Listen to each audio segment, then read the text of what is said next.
Well, things are heating up here at HGC North America because Tempo Storm, they came out game number 1. Team Freedom said, hey, we can one-up you. So we're up 1-1 now in this series where 2 of our best are facing off, and it does seem like they've traded blows so far. At heavyweight battle so far, things just getting started. But Battleground number 1, Tempo Storm's kind of favorite. Battleground number 2, one that they haven't recently been kind of known to be too successful on, other than just being one of the better teams in North America. So I look at this and I go, Tempo's gotten the win on the Battleground we expected. They struggled a little bit on the Battleground we expected. So far, everything is according to plan. So I guess if I'm giving, anybody has something to prove over this next game, I feel like it's a little bit more on the shoulders of Freedom than that of Tempo.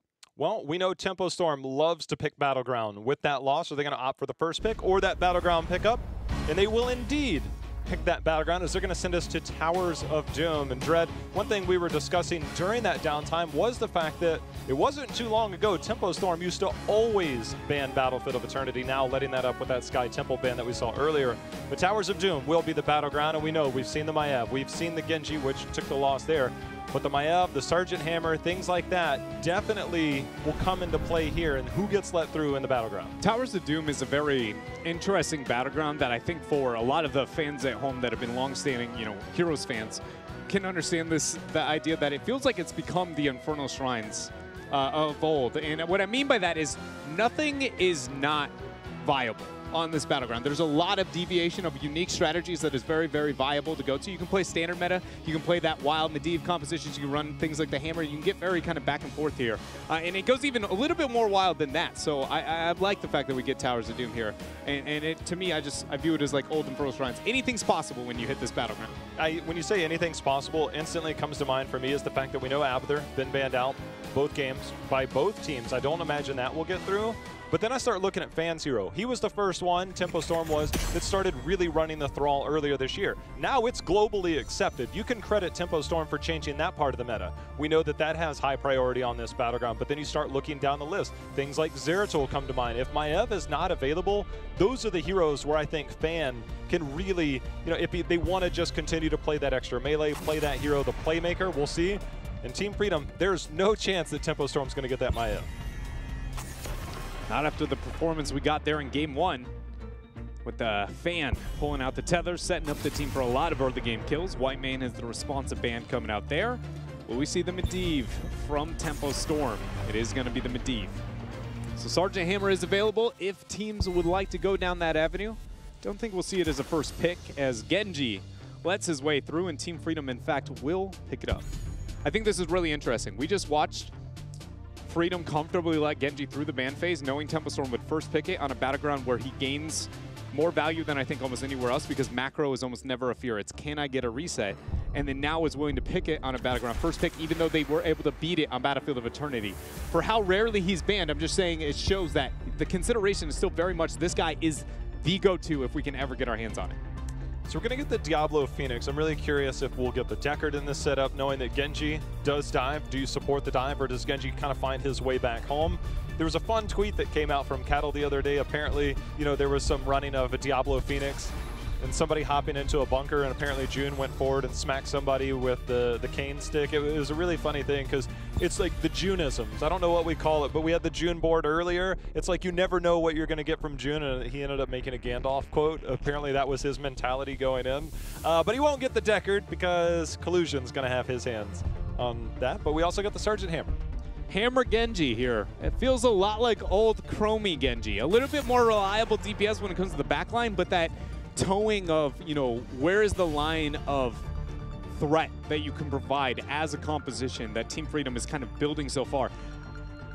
Don't think that it's not like impossible or anything like, but it does raise immediate concerns on where you're going to be able to reliably have that, because if Genji's going in forcing, Hammer's not going to immediately get the follow-up. It very much is depending on Hammer sets up, trades positively, and then Genji is going to be a major problem. It's just kind of interesting to see that here from Team Freedom, and if they are able to adjust to that difference in approach to fighting. There's Blaze Malfurion. You mentioned there's not the instant follow-up, but I do wonder now, the rare instant follow-up that we could get from a Sergeant Hammer is potential BFG. We know the changes no longer doing that structure damage the way that they used to. Can't cycle that on Towers of Doom post level 20. So we'll see the adaptation there. But the Blaze Malfurion, I guess if Sustain is the name of the game, it's a matter of does Malfurion survive if Genji gets onto him, especially, we used to say post 13, it's fine.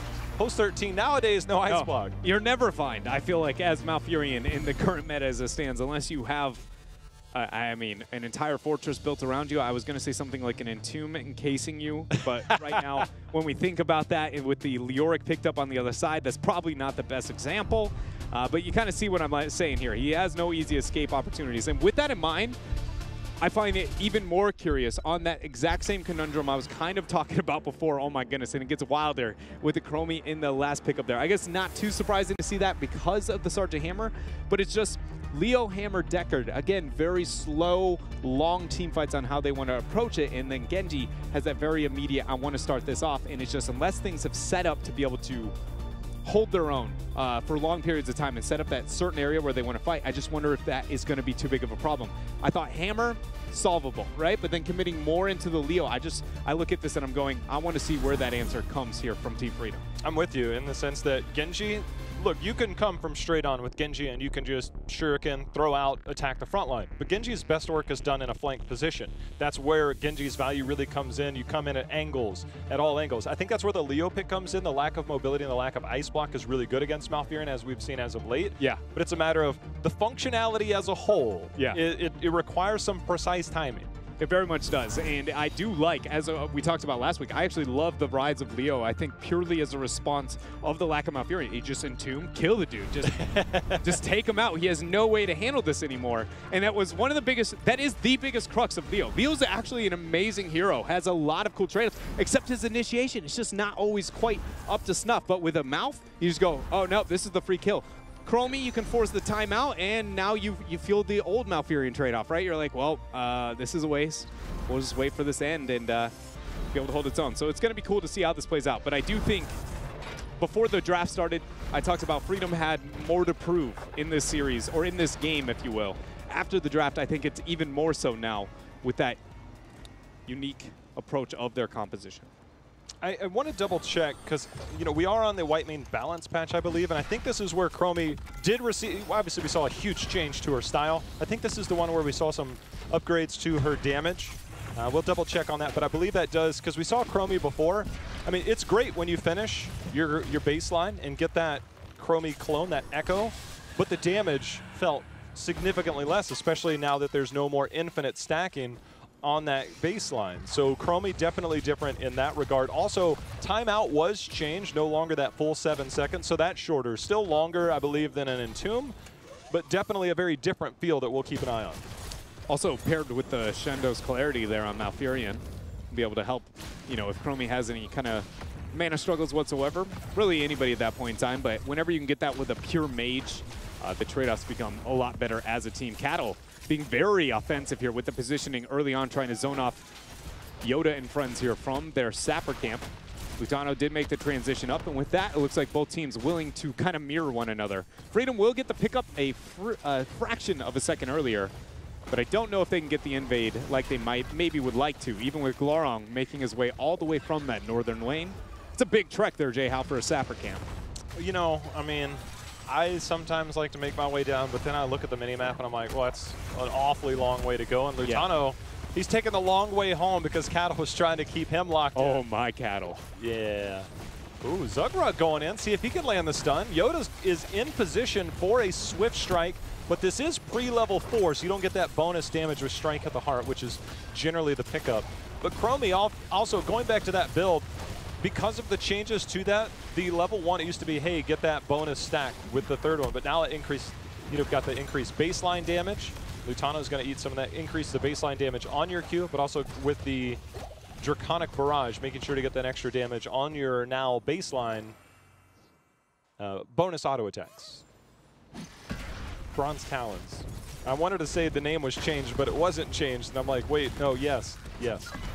Still gets the sweet bronze talent. Well, I mean, think about Medivh, right? His Master's Touch has got his name changed, so it's like you anticipate the next one to come in, but we still call it Master's Touch. My brain still is on Master's Touch. Never left it. We had the Master's Touch. We will never leave the Master's Touch. Shrines are up here, 20 seconds out. Positioning-wise, nobody really committed to too much here. Normally you'd see a heavy influx, at least with Freedom. The fact that Hammer is on bottom, you can tell that they want to pick up their zone safety now that we see that kind of rotation from them and see the rotation out. That is given away purely on the lack of mount opportunities from Hammer. It shows a lot when it comes to shot calling and decision making. Well, fun thing to watch will be the control. This level 5 pickup for Chromie is going into that Chrono Sickness. So the slow on that, if you do get a diving style hero, they do get locked down at least much greater than they used to be. As Zugrug trying to get into position. Instead, Collusion will be the one with the first interrupt. See if they can make their way in. Cattle is giving Zugrug fits here. Yeah, even forcing Collusion to get the interrupt there with the Haragic Cube, purely based on the fits, if you will, that Murden is having to deal with. Lutano gonna go and take a rotation of spells there from Vin. Nothing too surprising. Point and click CC going to be kind of come at a cost for a moment as the Stormbolt is thrown out. A lot of damage dropped onto Caterpillar here. The heal's coming out from June, but Zugrug is the man who eats the damage there as Vin is throwing down the spells. Yoda trying to make his way out. Shadow Charge there. Swift Strike through the fence, but my goodness. Great trade there from Freedom, and then Snap Vin turns it around and is like, nope, we've got this. I mean, it's the body... Dragon's Breath, now you can see the circle. I mean, it doesn't... It's not like a magical circle that randomly comes down and kills you like the Chromie of old. It's not the old where you just go never lucky, man. Yeah, this time it's like the body blocks were real on both sides there, but Tempo Storm just, sometimes you don't even have to hit the hero. You just right-click the ground and say, walk through me, I dare you. Team Tempo Storm asking that question once again here with this invade over the Sapper camp. Their bottom Zapper, a 5-man collapse for both teams. Trap set up by Vin. Freedom hand over a 4-minute and 40-second Sapper camp here. Though it may not be the most devastating when it comes to impact on the game, when it comes to message sent, Jay Howell, I feel like it's a lot, you know, kind of heavier-handed. Some confidence being displayed here by Tempo Storm in Game 3. Well, you mentioned heavy hands. Chromie obviously getting that bonus auto attack damage. If a Genji does come in that back line, obviously with the Bronze Talent, you have to hit an ability to get that bonus damage now, which Vin has definitely been doing. You get those auto attacks. We actually see dodge being picked up here by Genji. So Yoda making sure, look, if Chromie is going to attack me, I want to be able to absorb one of those.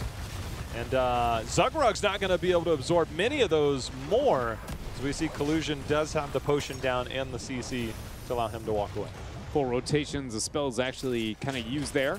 There's also, we notice on the World of Gems picked up by Freedom. It is going to be the Emerald there at 7.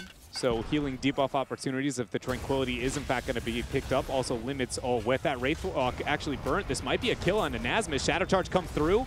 Body blocks are there. No skeletal swing for the heal, but he actually, the mobility there gained by that level 7 talent.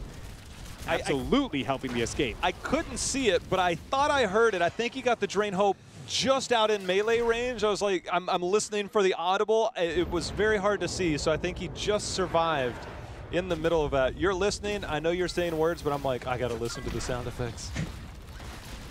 I do the same thing. It's really distracting sometimes when you hear a spell and somebody's like saying something important. You're like, I'm trying to listen to this, but you're like, where did that spell come from? You realize the importance of that sound. You're like, wait a minute, no. Yes, is that confirmed? Right now, though, laning situation still in control in the bottom half for Freedom, trying to do the 1-3-1 here with that Sergeant Hammer. Another thing that's interesting with the Genji and Hammer together is Hammer promotes a 1-1-3 playstyle, but Genji promotes a 1-1-1 with a 2-man gank squad, or at least Genji ganking in some way, shape, or form. And it kind of is interesting how it typically doesn't add up here. As we see March of the Black King used in a North American game. Jay-How, this is... Look, I don't want to say it's never happened, but it's a long, long time ago. I see Chromie and I see Malfurion on the backside. I'm like, look, they don't have mobility. I can Wraithwalk directly onto them. That's where the value really comes in and gives you that, you know, I mean, basically Sergeant Hammer hits that BFG. I mean, it's like one in the chamber at that point. I mean, Nova is like, look, I got that talent, but this BFG fits directly into here. So we'll see how that goes. There's the Lornado put down. See if maybe they could follow up on that. Instead, Cattle, he's going to try and turn this for himself. There are so many questions I have when looking at how this is going to be approached now for Nasmus on the approach to these team fights. Is it going to be after the bunker while they retreat, trying to get value on that? I mean, what is the decision-making kind of come into it? I will talk about some of the trade-offs and why that typically isn't the go-to heroic in a moment, but for now, skirmish over mid. Nasmus walking forward. He's got to drop it here if he wants to keep himself alive. There's going to be the flip onto the trap. Drops March to the Black King, ends up hitting 2. There's the kite around, and the damage doesn't end up going through there for the kill, but Glorong falling low, 1-for-1 here between these teams. Yoda trying to survive, did get that reset. There's going to be the salvo out. See if he has a deflect up. He does. That's going to keep him alive. Time trap, the time out is not enough to keep Chromie alive. That's going to be kill number 2. The trade out definitely in favor of Team Freedom. And, you know, there was a skirmish, I believe, that was happening on the other side of the map because a Twilight Dream was used as well as X-Strike before. When we were watching the fight on the mid, I believe there was an engagement just below that. So some of those big tools were missing from that altar phase, which does give that over. Team Freedom, Tempo Storm, now all tied up. First initiation there with that. All focus going on to the Leo with the sustained teamfight capabilities coming out from, you know, Lutana there on that Sergeant Hammer was why Freedom was able to take it back. But now, you know, even though Freedom was able to be successful there, J-Hal, based on that other skirmish that kind of demanded some resources, especially out of things like the Twilight Dream, I wonder, does Tempo Storm, you know, have the better teamfight? Because, to be honest, seeing a March of the Black King Leoric, I looked at this and I was like, I'm not confident on the early game teamfight capabilities, but Team Freedom, they didn't make it look that close for how much Tempo Storm was willing to pick that fight. The thing about March of the Black King is you have to look at it the same way that you would an ETC power slide. Sometimes you're going to have to slide into them just for the sake of, look, if I don't, I'm dead, right? The problem is that even if you do, you're probably still dead at the end of it. It can buy time, and then you can get that trait value. No memes there. I mean, you can literally say, look, I can buy enough time, buy enough cooldowns from the enemy team to allow my team to maybe counter pressure. But in general, you have to be going north to south or at least back towards your side of the map so you can find that retreat to safety. So we'll be curious on the future uses of March of the Black King. And what I was going to bring up when it comes to March, we saw it in the last skirmish, just why it's not the go-to is because each swing has to happen into that straight line cleave in front of him. It's just pretty easy to juke, J-How. It is pretty reliable to just be like, walk away from it. And you saw it when he drops it, immediately Tempo Storm, they split, and then they end up moving aggressive. Anytime you can force Leo to use it defensively, but he's moving in an aggressive position to keep himself alive, then you dive behind it. It makes him look a bit silly at times because of his lack of peel. And if Wraithwalk is on cooldown, going to be an escape there. Hold up, Freedom. Now it's going to start this skirmish here. Zugrug ends up hitting the Stormbolt onto Vin, taking a lot of damage as Nasmus falling pretty low. March of the Black King already going to be dropped as Collusion committing to the channel. Two-man jet propulsion with the Lightning Breath and Tempo. Take the first kill, but it comes at the cost there of 4 shots. Well, there's the Lornado buying time, making sure to keep Cattle at bay. Glaurung without any more engagement opportunities there. Team Freedom did get the shot, and that's the part I was talking about, is that sometimes, Dreadnought, it's just going to simply buy time. And right there, it bought enough time to complete the channel. Nasmus knew what was up. They survived the onslaught. Of course, it did start with Murd getting stuck in there by Cattle on that Diablo. But for Team Freedom, they do get a lead. You cannot always say, hey, trait value, because, well, let's be honest, when you die, you actually give up XP as well. Team Freedom did have a lead, but it's almost even up here by Tempo. And I can't help but feel like part of the reasoning, you know, we see this deviation on that is beyond the other theories of in-game, you know, building that kind of zoning territory and that temporary time where Freedom has higher chances of getting a channel is also, you know, the bunker and tomb interactions because of the survivability being provided by Glaurung if he is near the entomb at any point in time, make it a little less impactful. No ice block, doesn't matter if a bunker's around. It's honestly a better version as long as he can get inside of it. Because you can get on that other side of the wall. We've seen the play, and Glaurung, he's made a few of those throughout, you know, the last few phases, which have really stood out. Nasmus, he's coming down. This is all hands on deck. It looks like Team Freedom not willing to fight into a choke. They'll concede, give up that camp, as we're only just under 30 seconds away from the next altar phase, which is our 5th Dreadnought. That means triple, and this is where a lot of things tend to change. Shadow Charge coming out from Cattle, though. Lutano actually falling pretty low as the flip goes down along with the root onto Zugrug. Glaurung with very aggressive positioning, actually missing the jet propulsion, but forcing out the Wraithwalk there from Nasmus in the off lanes. Positioning shows, oh my, top positioning there, but Tempo dominating here over the bottom half. There goes the Shadow Charge. Flip over, not quite the synergy that Tempo Storm wanted. Vin falling pretty low. Lornado already dropped. just missed there. We're going to see the solo laners. They're going to accomplish by getting the channels up at the top. I don't think Leo can get over in time. He's moving disrupt like he can. Blaze. Yeah, he's trying to get there. We'll see if that does come through. It does not come through in time, so they'll make their rotation down. If this stalls out, 16 tier is close. But Muradin has already used Avatar. Zugrug's just having to survive, but Lutano taking all kinds of damage. Look at the aggression here. Tempo Storm moving forward. They are daring Team Freedom to come at them. Yeah, and the 1v1, nobody rotating down quite yet. Zugrug getting interrupted by that root. Finn comes in with the damage. Lightning Breath not even needed. Jet Propulsion then thrown down. Good Wraithwalk to get the retreat there from Freedom. But Tempo gains victory not only when it comes to heroes and kills there, but now when it comes to shots on the core there, sending things to even 20-20, and experience for the first time possibly into their favor. Getting consistent, predictable damage from Chromie is very difficult now with the Dragon's Breath. But when you go back and you watch that, if you're playing with friends, Diablo is charging and flipping the same way you would throw that old Tyrande stun out or the roots down. Chromie's dropping that bomb behind Diablo because it's like, look, it's going to take a second, you go ahead and charge, flip them back in, and the damage comes in. So the synergy there, it's one of those things I think we'll continue to see at very high-level pro play, and your casual game's a little more difficult to pull off. Definitely a lot more difficult to pull off. As a dude who feels like, I learned the follow-up to Diablo pretty well, especially on characters like Malfurion. I feel like in solo queue, it's like 0% rate of actually hitting that combo. But Tempo Storm, they've had a couple moments where it looks a little kind of kerfluffled, on the initiation, like the last one there. Pixel off when it came to the overpower, but for the most part, synergy definitely there. Stormbolt is going to land here, this time onto Cattle as Decker throwing down the roots once more. Lightning Breath forced. Zugrug eats a rotation there from Vin, and quickly Freedom's on retreat. Oh, Nasmus, let's see if he can find his way out of here. Looks like March of the Black King did end up getting used, but not enough to keep him alive. That will be a 45-second cooldown.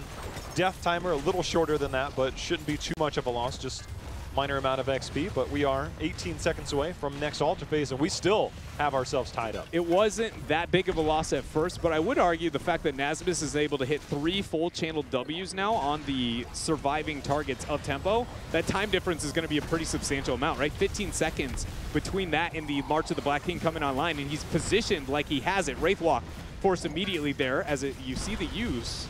No damage quite yet. Fan on an island, though. Yoda trying to get the punishment out there on that Genji 1 versus 1. He's going to trade up. No reset opportunity available and no X-Strike used here by Freedom.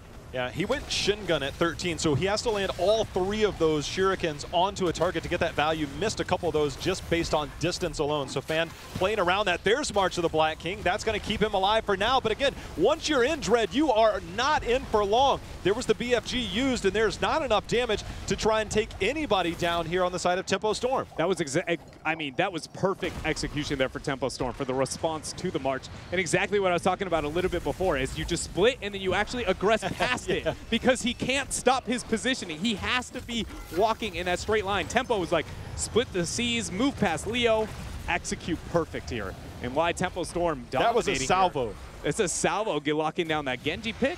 Just managed to trace him down. Look, Collusion actually landed an insane scroll with that 16 talent tier. Leo's back up. This is a 4-on-5. If Team Freedom concedes this, it's 16-16. If they stay, we'll see how much they can do as Nasmus going in does have that March of the Black King available again. Yeah, see if he ends up using it here. Now the second Wraithwalk says that he might have to. Not going to drop it, actually uses it as he ends up going down there. Another Lornado hitting Glarlong. We'll be able to make it out here though. Tempo Storm, after what feels like the longest standing 5th phase fight I've seen in a hot while here, J-How, will end up getting not only experience into their favor, shots setting things back to even here, and just staggering the deaths of Team Freedom. I feel like that's got to be a pretty big concern when looking at the next Shrine phase if you're a Freedom fan. Still 16-16. The crucial moments there. For Chromie, post 16, or excuse me, post 14, shifting sands, just as long as you continue to land your Q over and over, and Nasmus, he's getting bullied right now. But the consistency at which he's landing, mind you, he completed his baseline quest, I think 5 minutes in. So the proficiency that he's had on landing those, you get that bonus spell power, and you can just continue to stack and cycle that all the way up to 40%. He's starting to dish out some serious damage as Ben. Just prepping things like that. I say that, but he actually slightly missed there, sadly. Nasmus able to barely skirt past. Skirt. Wraithwalk is, in fact, going to be used, but just abusing the fact that that is, for anybody who doesn't know at home, used to move at a, actually, I don't know since the adjustment to mount speed, it moves faster than mounts now, doesn't it, technically? It used to be equal to mount speed, Wraithwalk. Oh, Wraithwalk, yeah, I mean, it moves way faster than you would appreciate on the enemy side. Well, it used to be full mount speed, but since they nerfed the mounts, I actually don't know if they ever nerfed Wraithwalk speed, so I actually think, you know, somebody is on Twitter, I'm sure, is going to let me know I'm wrong or right on this. I think that it, in fact, is still. What I'm trying to say is it's a really fast mobility tool that even if it's not equating to a mount, it's pretty darn close there. Nerfing mount speed seems like an eternity to go. Oh, man, I'm an old fella if that's an eternity but man, think about the impact that did have. We'll see how it has that impact now. Single altar phase, 19 to 19. Look at that, slightly in favor of Tempo. Nazmus coming in. It'd be crazy if he had an Entomb here. Instead, he's just going to minimize some of that damage. Does get locked onto Fan, but we got some action elsewhere, Dread. Damage coming through, but a full deflect there from Yoda. The damage coming out from Vin. We see the, oh my, lightning breath he used, but not a kill going to come out yet. The Lornado is giving him a bit of room to breathe, but not enough there as Cattle's going to drop. He will be back in 4 seconds as that is Nazmus with that March of the Black King, the tool to lock down that final kill. He is not done yet. Drain Hope lands on the Glorong. Glorong's self-heal will allow him to retreat. Vin trying to make a play, but Yoda scaring it off there with that Genji Swift Strike. Vin was ready to just explode Lutano on that Sergeant Hammer, unable to do so. Collusion trying to make his way back in, apply some of those heals. In the middle of that fight, by the way, from that Lornado and everything, I think that was what interrupted Twilight Dream. Maybe wouldn't have been able to turn that fight for Tempo Storm, but the Lornado was money. Getting that first takedown definitely in their favor. Souls reset. We'll see how that goes. Nazmus, see if his health bar gets reset. He's going to go down there. It's one of the interesting trade-offs that you just saw here between the Leoric and Chromie. Do you drop the Wraithwalk to drop the Chromie damage and sustain the damage of every other hero for the trace or for the tracking you down? Or do you end up not? I think it was the safer call there to go with the full Wraithwalk attempt, but Tempo Storm get an easy clear. It's one of those moments where this is where actually you start getting value out of the passive from Leo. We've hit the 20 spike. We aren't worried about experience anymore, J-How. The vision he can provide, things of the like. As long as there's nothing that is a must-win on the battleground, objectively speaking, it's fine for Nazmus to have moments here where he can scout himself away. We can see that Cattle has had, oh my goodness, that self-cleanse there. The follow-up stun, the follow-in, Yoda coming in, Bunkers being forced, does have X-Strike, does have reset. See if he can get it again. X gonna give it to you as he goes full beast mode, but we do see Leoric fall. There's gonna be the time trap. Yoda uses the deflex, see if he's got one more, but Cattle is gonna say it does not matter as we see Vin with the follow-up and now 3 members down on the side of Freedom. Tempo Storm only down 1 there. Glorong now throwing out the flamethrowers as we got 6 seconds out from 2 shots. Team Freedom still 30 seconds out from Leoric joining here. Phoenix looking to position itself to pick up bottom shots here for Tempo Storm as Cattle starts this channel on mid. Scroll of Ceiling will be able to delay this as 4 shots now going to rain onto the base of Team Freedom. Oh, Collusion. Interrupt 2 there with the Haragic Cube, but might come at the cost of his life. As you said, Collusion. Very risky positioning here as Lutano doing his best with that ambush. Fan starts another channel. Nazmus comes out of Wraithwalk, though. He's there. I don't know if this is a fight that Team Freedom really wants to survive on. They're still at a disadvantage, but Cattle, he's low. Nazmus trying to find his way. Fan trading out with Lutano on one side. This fight is all over the place right now. This is the type of fighting, though, that Team Freedom normally wants with their composition because of the Leoric, because of the Deckard, and the Sergeant Hammer, which conveniently, those are the 3 all alive at this point in time. They can play this slow and steady fight as long as Tempo can't get the all-in initiation. Malfurion is still back at the core, now making his way through the town portal. Fan on the Phoenix. Jet Propulsion's going to land there. Flip over coming out along with the salvo. Will Lutano be able to survive? He looks like he will there. Just barely trying to get the retreat. Glorong unable to hit a Jet Propulsion as well onto him. Team Freedom's making it out here, J-How. Nazmus will not. As we see Yoda and team with that Swift Strike out, you know that they've already conceded. The one thing this does do for Team Freedom is that it now allows them to at least buy time on that bottom bell tower. So now they can Tempo will be able to grab this camp and then take it. We're going to see the response from Team Freedom. They're going to take the boss, take off a potential win condition, because for Team Freedom, after this, if they take that down quick enough, this will be sappers that go through on that bottom that count towards core health, because it doesn't look like anybody is available for Team Freedom. And before this gets way too out of control with some of the macro decisions, I want to just highlight, in that last skirmish, there was a very great opener from Team Freedom. That fight actually started advantageous for Team Freedom. But there was a moment where Nasmus on the Leoric actually dropped his Wraith Walk on a trap from Vin, and it put him into a just one-shottable position. If he did not land on a trap, I'm pretty confident his March of the Black King would have wiped 2 members of Tempo. It was so clutch and so close there from both of these sides. 20 value is what you're saying. Yeah, maximum 20 value from Vin. 18, excuse me. I always feel like I'm apologizing to Trixler. Yeah, I know, I agree. I have the same thing. It's like, sorry for the one dude who's very, you know, the Chromie main out there. Oh, let's be real. He's definitely not the only Chromie main. But Siege is going to continue on the top lane for Team Freedom. Tempo Storm continuing the 1v1 with the Blaze versus Leo on bottom. It's going to be 3 sappers. They cannot afford to give up a single one, because this is single altar. One channel plus any of these, as it currently stands, would be 5 shots going over. So Nasmus has to hold here. Leo has a winning trade-up in this matchup. As long as it's left fully as a 1v1, Leo bodies Blaze. He's one of the few heroes in the game that just goes, I'm not worried about this. I can out-rotate you all day. He can trade 1-for-1 in kills, and he can definitely out-macro. So Nasmus holds on here.